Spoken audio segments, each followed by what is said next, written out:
هل سمعت يا عزيزي وعزيزتي المشاهدة انه في افلام ومسلسلات توقعت في المستقبل ايش راح يصير؟ ففي مقطعنا اليوم في المقطع الاول من سلسلة ما وراء القناع خلينا نشوف عالم الاكبر والواسع للمسلسلات والافلام والسينما بصفة عامة. بدون اطالة لا تنسونا بزر لايك واشتراك في القناة. خلينا نقول بسم الله.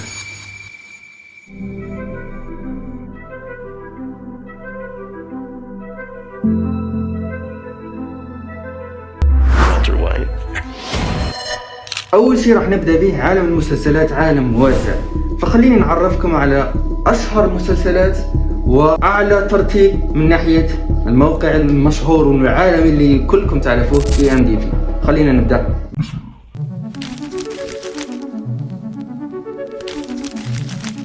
المرتبة الأولى دائما وأبدا المحتل والأول في الصدارة هو بريكنج باد، الغني عن التعريف، الكل متشاهدة، الكل عارفة، واللي مشاهدة يخرج من الوقت. لا جلس ما تخرج من الوقت. خلينا نشوف المسلسل اللي في المرتبة الثانية. عارف انه كثير من الناس راح يقولوا مسلسل مشهور. اقول لك شيء، ان المسلسل في المرتبة الثانية ما هو جيم اوف ثرونز، ما هو اي مسلسل متخيله في بالك. المسلسل اللي في المرتبة الثانية حسب IMDb هو Planet Earth 2 بتقييم 9.4. المرتبة الثالثة بتقييم 9.4 وهو Planet Earth. أما بالنسبة للمرتبة الرابعة Band of Brothers بتقييم 9.4 نفس تقييم المرتبة الثالثة. وأخيرا الغني عن التعريف في المرتبة الخامسة اللي هو شيرنوبل بتقييم أيضا 9.3. خليك للأخير مشان تشوف الفيلم اللي توقع المستقبل واللي توقع حادثة كورونا. عارف انه المعلومة الأولى ما لها شيء قوي بس خليني أرتب لك شوي المعلومات اللي كانوا في رأسي. فالحين خلينا ننتقل من المعلومة اللي كانت هون إلى المعلومة اللي راح تصدمك. فبدون إطالة خلينا نروح للفقرة الثانية.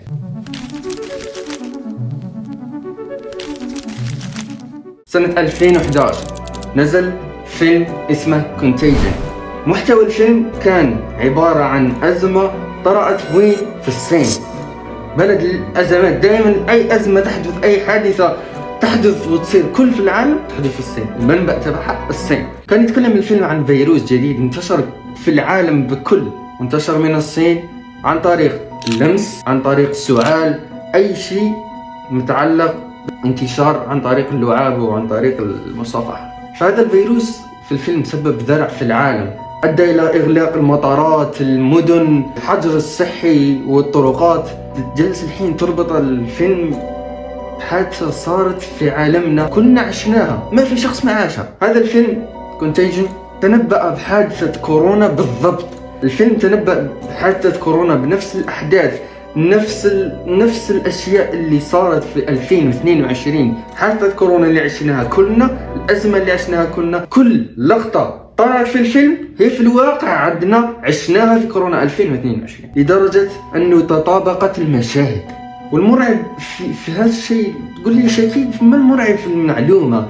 ما المثير في هذه المعلومة؟ راح أقول لك. لما سألوا المخرج قالوا له هل الفيلم كان عبارة عن خيال، كان عبارة عن حادثة تخيلها السيناريو أو شيء ما كان في الحسبان؟ قال لهم لا، الفيلم كان عبارة عن تنبؤ أخبرنا به أنه راح يطرح شيء في المستقبل مشان ناخذ احتياطاتنا، بس احنا ما اخذناها باعتبار انه لازم نتنبأ ولازم نقول انه في احتياطات امنية لازم نسويها مشان لا ندخل في هاي الأزمة. فيها شوي لحسة مخ، بس والله ما عندي. قولوا لي رأيكم في التعليقات. فهذا الشيء هو اللي يدخل في عمق السينما وعمق الأشياء اللي ما تقدر تعرفها أنها سياسية ولا تنبؤات أو خيال، أو ما نقدر نعرف، الله أعلم. خليكم لآخر مقطع راح تشوفوا مشهد واحد بسعر قيمة فيلم كامل. مستوعب وش جالس أقول؟ فيلم بقيمة مشهد واحد بس.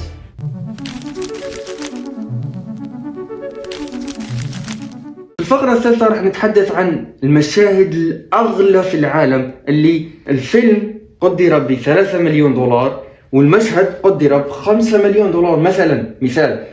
فالمشهد أغلى من إنتاج فيلم كامل. هاي المشاهد كلفت المخرجين أكثر من أنه يخرج فيلم كامل. مستوعبين؟ المشهد الأغلى في التاريخ في فيلم، اسم الفيلم كان تينت. تينت كان من إخراج كريستوفر نولان.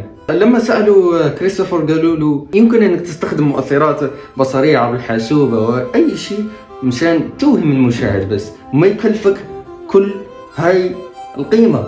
السعر راح نقوله في آخر الحلقة. بل هو قرر ما يستخدم المؤثرات، واستخدم في هذا المشهد حادثة حقيقية، وهي أنه يفجر طائرة حقيقية. فجر طائرة حقيقية. طائرة يا معلم، أنت عندك سعر طائرة؟ أنت عندك طائرة خاصة في البيت؟ هو فجر طائرة اللي الناس تحلم أنها تكسب طائرة، هو فجرها مشان فيلم بس، مشان مشهد واحد في الفيلم. الفيلم كامل مدته ما أدري ساعة، ساعتين، 3. هو مشان مشهد عشان دقيقة أو دقيقتين فجر طائرة. كلف هذا المشهد أكثر من 5.5 مليون دولار. متخيلين السعر يا جماعة؟ 5 مليون دولار ميزانية فيلم كامل والله. لما سألوه قالوا له يمكن أنك تستخدم مؤثرات بصرية وتوهم المشاهد بس خلصت القصة. قال لهم لا، لو استعملت المؤثرات لكلفني أكثر من 5 مليون. أنا أفجر طائرة أحسن لي من أنه أستعمل مؤثرات بالحاسوب. وش ده المنطق؟ قولوا لي أنتم في التعليقات، هل هذا شيء عادي؟ هل يقبل؟ يدخل المخ؟ والله ما أدري. وفي فيلم ثاني اند جيم، اسم الفيلم اند جيم، في مشهد اجتمع في المشهد أكثر من 10 ممثلين عالميين، أي ممثلين أجورهم تكلف. لما نقول تكلف الواحد يأخذ ما أدري 2-3 مليون دولار. أوكي، لما اجتمع في المشهد أكثر من بطل كلف المشهد المخرج 10 مليون دولار. متخيلين 10 مليون دولار عشان مشهد دقيقتين أو دقيقة اجتمع فيه كل أبطال الفيلم، بس مو بسبب مؤثرات اللي استعملهم في الفيلم، مو بسبب أي شيء من كاميرات معدات، لا، بل أجورهم بس، أجور الممثلين اللي اجتمعوا في ذاك المشهد كلفه 10 مليون دولار. لو عندي 10 مليون دولار لمن يتصور أصلا. لا والله اليوتيوب ما يعطيني شيء، بس من أجلك، من أجل شغفي والله إني أصور. فبس إن شاء الله تكون عجبتكم هاي الحلقة الأولى من سلسلة ما وراء القناع. إن شاء الله تكون نالت إعجابكم. لا تنسون زر لايك، اشتراك في القناة. شكرا جزيلا لأنك كملت المقطع لهي الدقيقة. نلتقي في المقطع الثاني من السلسلة. سلام.